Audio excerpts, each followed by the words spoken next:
할렐루야. 주님의 기쁨이 충만하기 원합니다. 오늘 성령의 9가지 열매 중에서 오늘의 주제 말씀은 희락입니다.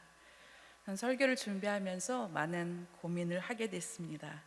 왜냐하면 갑자기 희락이라는 말이 익숙하게 느껴지지를 않았습니다. 그래서 저는 사무실에서 이렇게 물어봤습니다. 희락이 무슨 뜻이지? 이렇게 물어봤더니 그 중에서 우리 간사님이 대답을 해주셨습니다. 희락은 기쁨과 즐거움이에요. 이렇게 이야기해 주었습니다.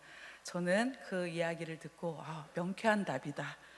그리고 왜 희락이라는 말이 이렇게 익숙한 단어로 느껴지지 않았나 생각해 봤습니다. 너무 환경에 집중해서 살지 않았나, 그렇게 제 자신을 돌아보게 됐습니다. 왜냐하면 주위를 둘러봐도, 들려오는 소식을 들어도 기뻐할 이유가 반이 없는 것을 제 스스로 그렇게 생각을 했던 것입니다. 잠깐씩 기쁠 때도 있었습니다. 6월에 푸르름을 볼 때, 그리고 우리 교회 화단에 예쁜 꽃들을 볼 때, 그리고 산에 가득한 새 소리를 들을 때, 만물 가운데 살아계신 하나님을 볼 때 잠깐씩 그 하나님의 모습을 본 것 같아서 기쁨을 느낄 때도 있었습니다. 그런데 세상의 소리가 너무나도 크게 들렸습니다. 그래서 걱정도 하게 됩니다. 걱정이 커지니까 기쁨을 잃어버리게 되었습니다. 그 기쁨을 잃어버린 이유가 무엇일까? 오늘 말씀을 보면서 생각해 봤습니다. 오늘 말씀 가운데서 성경에서 말하는 기쁨이 무엇일까요? 희락이라고 우리가 말씀을 읽었는데, 이 희락은 바로 카라라는 기쁨이라는 뜻입니다. 이것은 세상에서 우리의 원하는 것, 우리의 욕망을 따라서 주는, 그것을 채워주는 것에서 오는 기쁨이 아니라 우리를 향하신 하나님의 사랑과 연관이 있다는 것입니다. 이 말씀은 마태복음 2장 10절에 우리 동방에서 온 박사들이 예수님 계신 곳을 찾기 위해서 찾다가 예수님 계신 곳을 발견하고 그 별을 보고 크게 기뻐하였다는 말씀을 생각나게 합니다. 우리 모두 예수님을 만났을 때 기쁨이 있습니다. 감격이 있습니다. 지금도 그 감격 가운데 계신가요? 하나님께서 어떠한 사랑으로 우리를 사랑하셔서 하나님의 자녀가 되게 하셨는지, 그 감격이 우리 안에 있는지 우리 자신을 좀 살피면 좋겠습니다. 저도 목회자이지만 저의 안에 그러한 감격을 많이 잃어버린 것을 또 보게 되었습니다.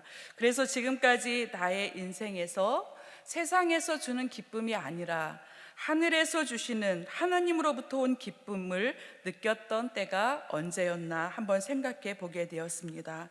그때 저에게는 3가지 장면이 떠올랐습니다. 첫 번째 기쁨의 장면은 바로 저에게 주신 구원의 기쁨이었습니다. 저는 교회를 열심히 다녔지만 굉장히 도덕적으로 완전하지 못한 것에 대해서 늘 죄책감을 가지고 있었습니다. 지켜야 할 것이 너무 많아서 큰 눌림이 저에게는 있었습니다.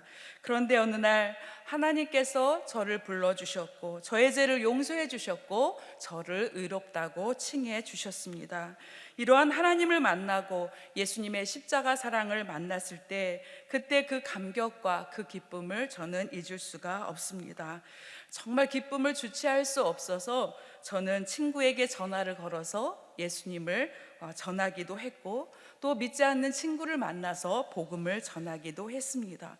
저는 흥분돼서 기쁨 가운데 예수님의 구원을 막 이야기하면 그 친구는 너무 감동해서 때로 눈물을 흘리기도 했습니다. 그런데 끝내 예수님을 믿지는 못하겠다고 저에게 이야기를 했습니다. 그래도 그 기쁨이 꺾어지지 않았습니다. 아침 큐티를 하기 시작했는데 저는 큐티를 3분을 했습니다. 매일 3분씩 했습니다. 깊이 할 수 있는 그러한 제가 그런 깊이가 없었기 때문입니다. 그래서 버스를 타고 이제 아침에 일어나서 나갈 때 어느 날 큐티를 하고 나갔는데 밖에 안개가 자욱히 낀 길을 버스가 달리고 있었습니다. 그날 말씀 묵상의 내용은 하나님의 편재하심이었습니다. 여러분, 편재가 무엇인지 아시나요? 저는 이해를 할 수가 없었습니다. 근데 3분을 해야 되니까 얼른 3분을 하고 버스를 타고 이를 보기 위해서 나갔습니다. 말씀이 이해가 가지 않았는데 버스가 달려나갈 때, 안개 속을 뚫고 나갈 때 이렇게 생각을 했습니다. 안개가 온 세상을 덮고 있구나 라고 생각을 했는데, 그때 제 마음속에 아침에 묵상했던 말씀이 생각났습니다. 나는 온 세상에 충만하지 아니하냐. 이것이 하나님의 편지하심이구나 깨닫게 됐습니다.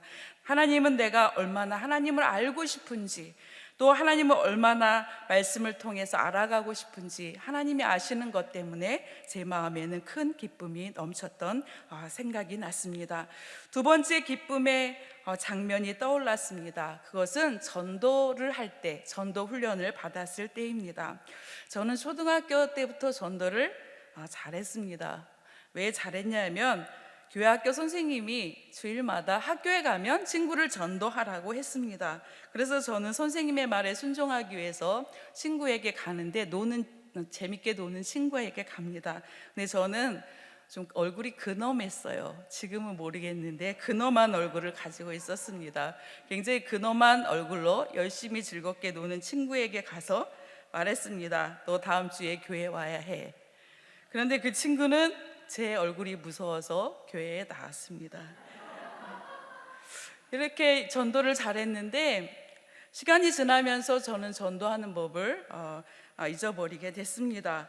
그런데 이제 저는 어느 날 이제 25살쯤 됐던 것 같습니다. 전도에 대해서 아주 구체적으로 배우게 됐습니다. 예수님을 전할 때는 이렇게 전하는 것이고 영접 기도는 이렇게 하는 것이다 라는 것을 구체적으로 배우게 됐습니다. 그래서 그날은 이제 배운 전도 방법을 가지고 실습을 하는 날이었습니다. 실습을 나가려는데 얼마나 두려운지 다리가 사시나무 떨리듯 떨렸습니다. 그래서 아침 성경 묵상을 하면서 용기를 내기 위해서 전도에 관한 말씀을 막 찾기 시작했습니다. 그때 제 눈에 들어온 것이 고린도전서 1장 21절 말씀이었습니다. 제가 읽어드릴게요.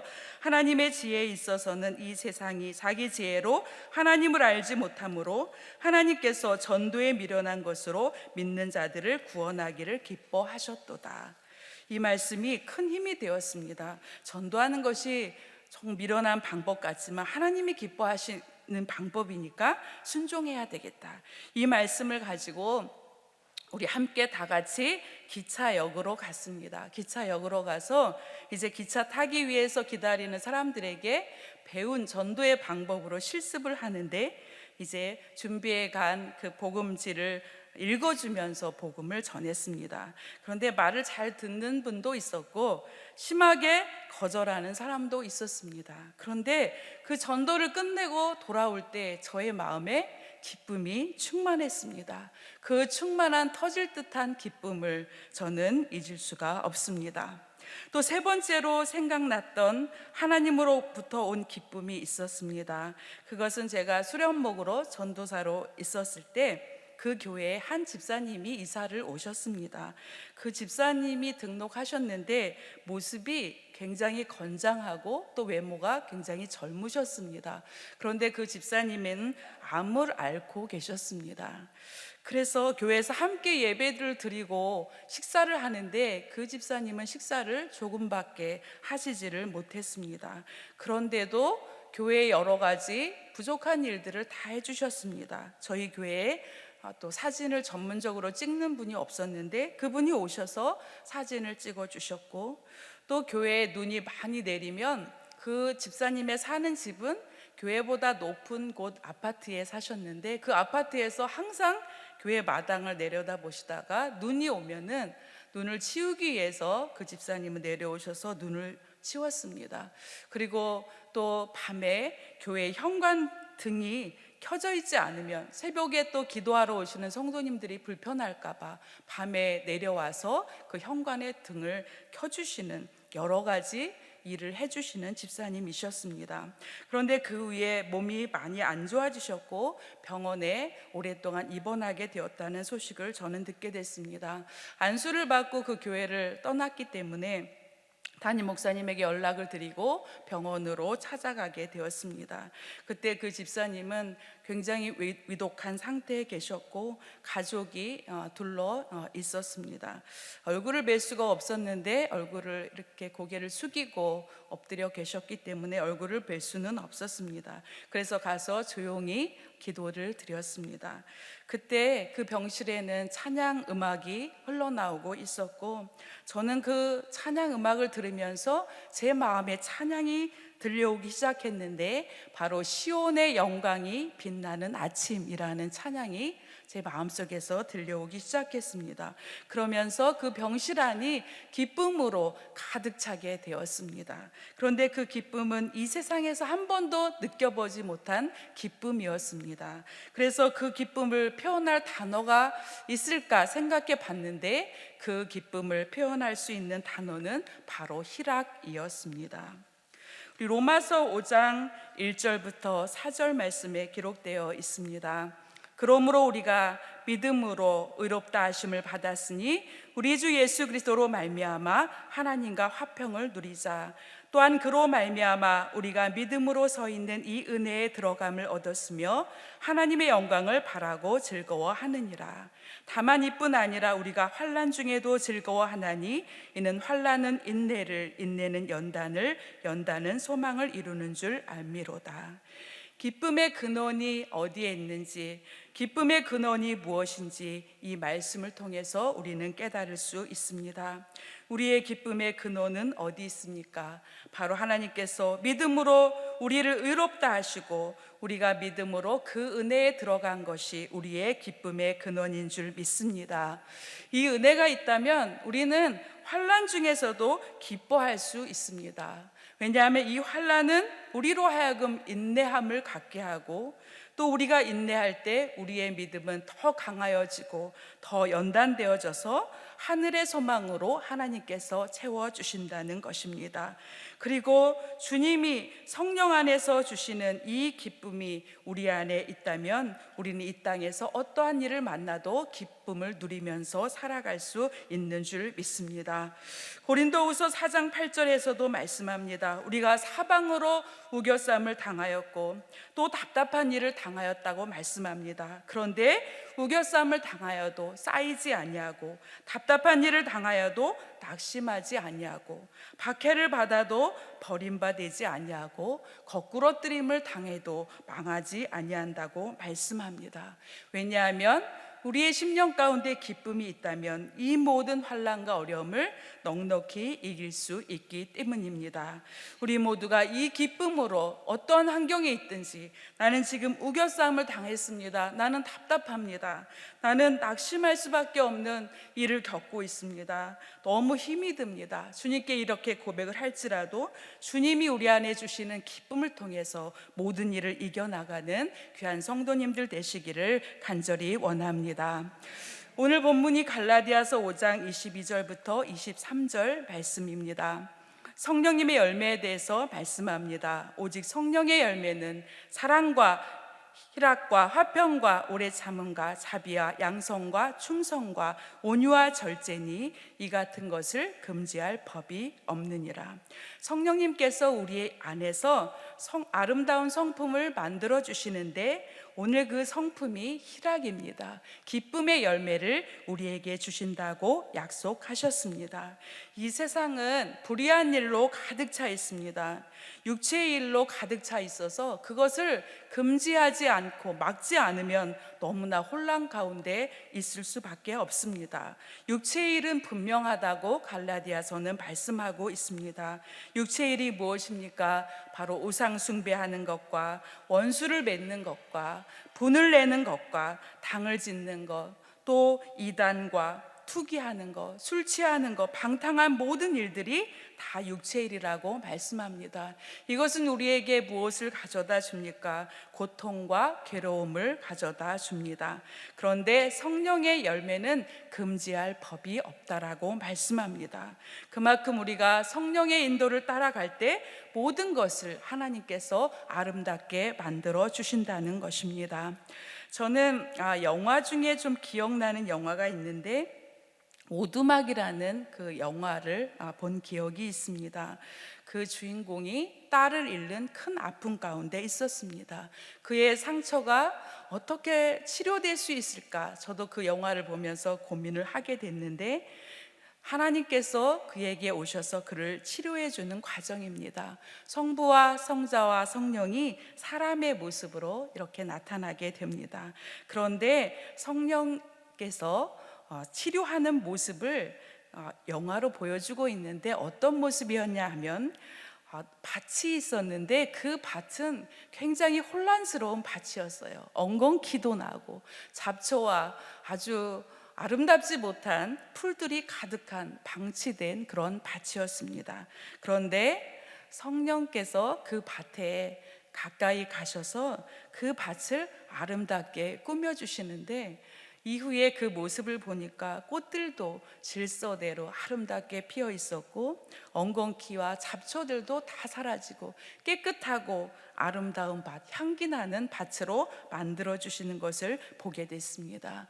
성령님이 하시는 일을 잠깐 보게 됐습니다. 성령님은 우리의 삶에 오셔서 이렇게 우리의 삶을 아름답게 만들어 주시는 분이시구나.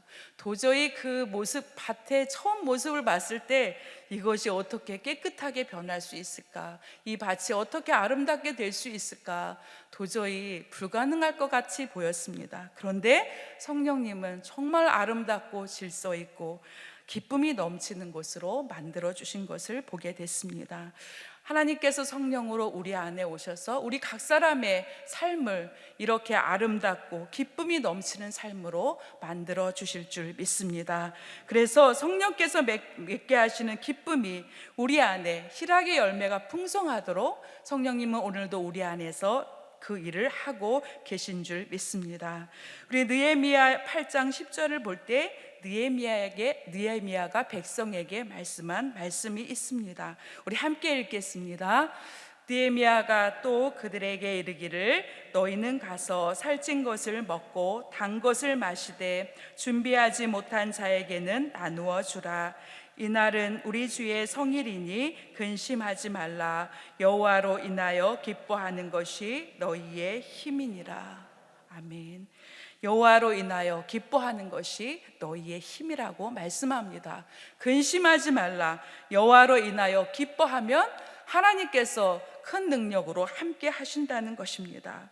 느헤미야와 백성들은 어떤 상황 가운데 있었습니까? 그들은 정말 회파된 성벽을 고난 중에 건축했다는 것입니다. 다 허물어진 성을 건축할 때 많은 대적들의 회방으로 인해서 많은 어려움을 겪었습니다. 이제 고난 중에 성벽을 다 건축하고 문을 닫고 함께 모여서 하나님의 말씀을 읽고 율법의 말씀을 들을 때에 느헤미야가 백성들에게, 이제 너희는 근심하지 말라. 여호와로 인하여 기뻐하는 것이 너희 힘이니라라고 백성을 격려하고 있습니다.